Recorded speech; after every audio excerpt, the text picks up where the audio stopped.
Silipin naman natin ang mga naging kaganapan sa matagumpay na pagdaraos na El Puño Boxing Event nitong weekend sa Vitaliano Agan Coliseum. Para sa detalye, narito ang report ni Paulo Salamatin. Napuno ng hiyawan at palakpakan ang loob ng Vitaliano Agan Coliseum matapos ang matagumpay na pagdaraos ng kauna-unahang boxing promotion ni Filipino Olympic medalist Yumir Marcial na El Puño Zamboangueño nitong weekend.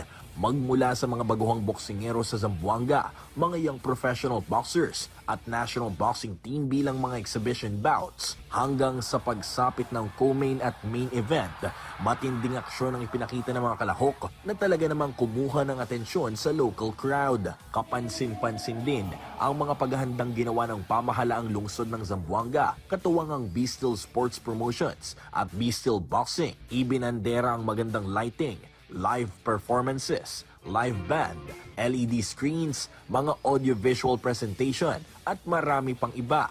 Sa panayam ng PTV Sports, ibinahagi ni Marcial na sulit ang kanyang paghihirap nitong mga nakalipas na buwan upang masiguro na magiging maganda ang takbo ng nasabing event. Very grateful po ako kasi naging successful po yung event namin.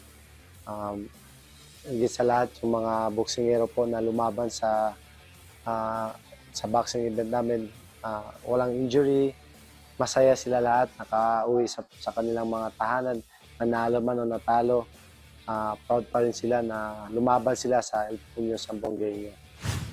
Dahil dito, inihayag din ni Marcial na simula pa lamang ito sa mga plano niyang boxing event bilang pagbibigay suporta sa mga local boxers sa Zamboanga City.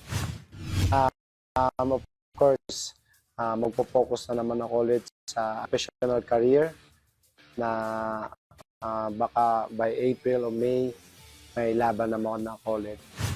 Sa double headliner bouts na naig sina Filipino knockout artist Weljon Mindoro kontra kay William Rake, habang matagumpay namang nadepensahan ni Albert Francisco ang kanyang Philippine Boxing Federation flyweight title kontra kay multiple world title challenger Robert Paradero.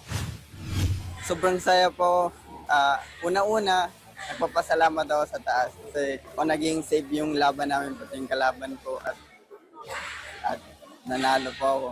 At talagang umiyak ako dahil nakita ko yung pamilya ko, natutuwa ako sa parang naiiyak. Sobrang saya po. Talagang para sa kanila talaga yung laban na to. Kaya sobrang excited po lumaban kasi sa lugar ko pa talaga. Kung anong desisyon ng manager ko, bibigyan niya ako ng next fight, lalaban ko. Depende kung kaya naman, kung bibigyan, sana. Lalaban tayo. Ikinatuwa naman ni Vice President for Operations ng Be-Still Sports Promotions Osbert Malinaw ang matagumpay na itinakbo ng event. Number one, thank you. First and foremost, I want to thank our Lord Jesus Christ. No, this event would not be successful kung hindi dahil sa Kanya. Second, I would like to thank our Mayor, Kaimer Adan Olaso, kung hindi sa pagtitiwala niya sa... Sa ngayon, maliban sa pagiging promoter, nakatakdang magbalik ensayo si Marcial sa susunod na linggo upang ito naman ang kanyang buong focus sa professional career bilang paghahanda sa posibleng laban ngayong buwan ng Abril o Mayo. Paulo Salamatin para sa Atletang Pilipino, para sa Bagong Pilipinas.